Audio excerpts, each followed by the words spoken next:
次我有做一个海鲜青瓜煲，就是我公婆一煮它很好吃，今天就分享给朋友们哈，感兴趣的话可以试做看看。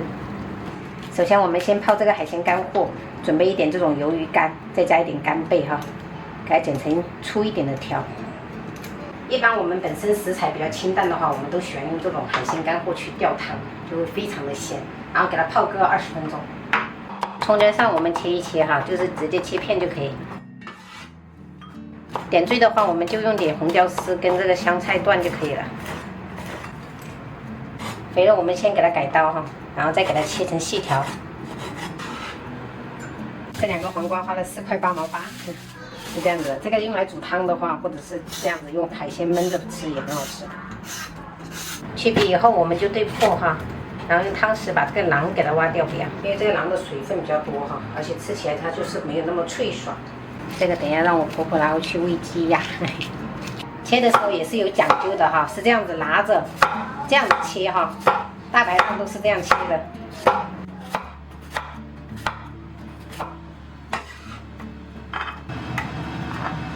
砂锅烧到冒烟，我们再喷油哈，喷一点点就好了，因为我们这个五花肉的油脂比较多。先给它煸出油脂，倒一部分油起来哈，等一下可以炒菜用。点到这种干干的程度哈，我们再下入料头。闻到香味以后，我们把这个海鲜干货跟这个干贝放下去哈，给它炒一炒，炒出香味。这个鱿鱼你看都炒到这种卷卷的程度，好香哦。接下来我们就用我们这种玻璃碗哈，水的量就是1碗的量就可以了。调味我们就来点盐、白糖、胡椒粉，然后半勺的蚝油，又没了。酱油大概就是1勺，然后我们就盖上盖子，先给它大火煮个3分钟，把它的鲜味给它煮出来。哇，真的是满目飘香。然后我们把这一个青瓜给它放上去，然后继续盖上，给它煮个3分钟。这个青瓜不用煮太久时间哈。然后准备一点点这种小半碗的水淀粉，给它勾一下芡，再把香菜跟这个红姜放下去。这个是上一次熬的那个红葱香酱哈，我可以加一点点的哈。这个菜虽然成本比较低，但是真的吃起来老惊艳了，特别适合夏天。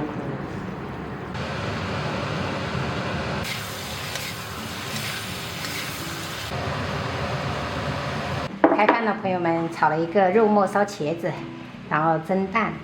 花菜炒牛肉，汤的话就是豆腐蛏肉汤，加了一点肉片。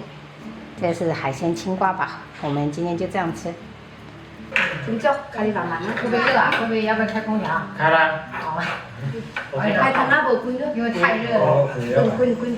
啊，我来。你来去打出。牛肉要多吃点啊。多加。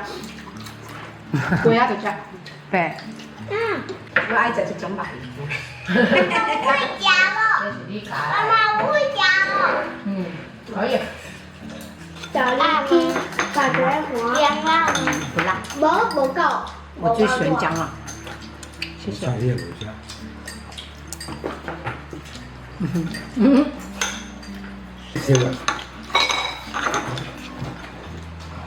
吃完了哈。你就上面了。对，你再看看。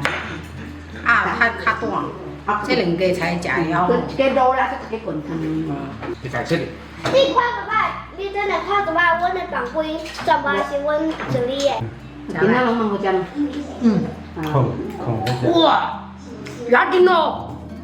你看，别吓，谢谢，被他们听到了。哎，吓得我烧伤，你看，吓得我烧伤啊！哇，他们怎么种的？他那个皮肤种的牙钉哦。这个要是卖的话，我也爱买。我也要找他买，就是有籽这一点，改种的就是鸡哦，老根，养这个真的不错，太好吃了，很甜，哇，太棒了。